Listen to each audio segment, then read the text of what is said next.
Yo, yo, yo. Fabio Wardley makes a statement in what people are calling his homecoming over in the UK, man. Fabio Wardley is getting beat from pillar to post by Justis Huni. I hadn't really heard of this dude. I pulled up his highlights. I'm like, I see why people are saying that Huni could give him a tougher fight than Miller. This dude can fight. He was roughing Fabio Wardley up, and then out of nowhere, Fabio cocks that right, leans into it, bow, blow, boom, pow. Down goes Huni, and he gets up. A lot of people thought it was a quick count. I watched it. I didn't think it was a quick count. I thought it was a legit count. Huni goes down, man. He gets up. He didn't complain. He has a positive attitude. Saw him hugging people in the dressing room afterwards, saying, hey, this is boxing. Stuff happens. You know, he's saying, head up, head up. Great attitude, man. This guy should go far. They need to run this back because if Huni had not got caught with that punch, he was on his way to probably stopping Wardley.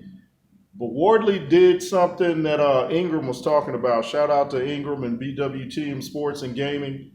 He was saying that Fabio Wardley was high on his list of top fighters, and he showed him something tonight by going through adversity. And that's what I was saying about Moses Atalma. We've seen the offense, but we hadn't seen the adversity. We saw the adversity with Wardley tonight. He took it, and he bounced back. You know, if you can do that, you show that you don't lose focus throughout the fight. You know, your body's tired. You probably can't get your arms up, you know. And speaking of keeping your arms up, I'll get to that later about Ben Davison. But, you know, you can't get your arms up. It's what Chris Eubank Jr. said. Fights like that are spiritual, man. Like when he fought Conor Benn. You got to dig deep when stuff like that. And he showed he has the heart of a champion, and that's what you want to see.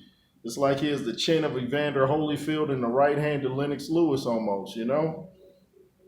And but I think moving forward, man, Wardley and Atalma, they better notice something about the defense that Ben Davison is teaching, man. They better get out of Dodge because Moses Atalma has a fight coming up with Dillian White, from what I understand. And Wardley's going to probably have big fight after big fight coming up. You got to keep your hands up. You got to bob and weave. You got to know when to bob, when to weave, when to keep your hands up, and when to drop them. If you're tired, you got to know how to disguise that too. You got to mask it. I always say when I see fighters doing that, a lot of that, like, oh, their arms are tired. They're trying to play it off. But, yeah, man. There might be a mass exodus out of the Ben Davison camp because Wardley was just getting roughed up by Huni, man. Justis Huni, a guy I had never heard of, but he's tough. It's like Kurt was saying, he's almost like a poor man's Caballero. I'm sure Huni would have something to say about that. Like, I ain't nobody's poor man, nothing. But, man, Wardley really showed us a lot tonight by hanging in there, man. It's just like life. When life is trying to rough you up, do you panic and fold, or do you keep swinging? Do you keep swinging, man? And like Stallone said in Rocky Balboa, man, it ain't how hard you hit. It's about how hard you can get hit and keep moving forward, how much you can take. That's how winning is done. Wardley proved that, man. He's going to be a tough guy to beat because he's never out of it. What did he stop Huni in the 9th or 10th round? That was incredible, man. That was incredible. We're just pretty much waiting for Wardley to get stopped, and instead he stops Huni, man. Incredible victory. Incredible victory. I think Miller would have got knocked out, though, too. Someone was saying in Counterpunch Boxing News' comments, they were saying it seems like when Miller pulls out of fights, it's bad news for the opponent. You know, what happened to AJ versus Ruiz when Ruiz stepped in for Miller, and now Huni stepped in for Miller. So it looked like it was going to go Huni's way, but Wardley said, not today, partner.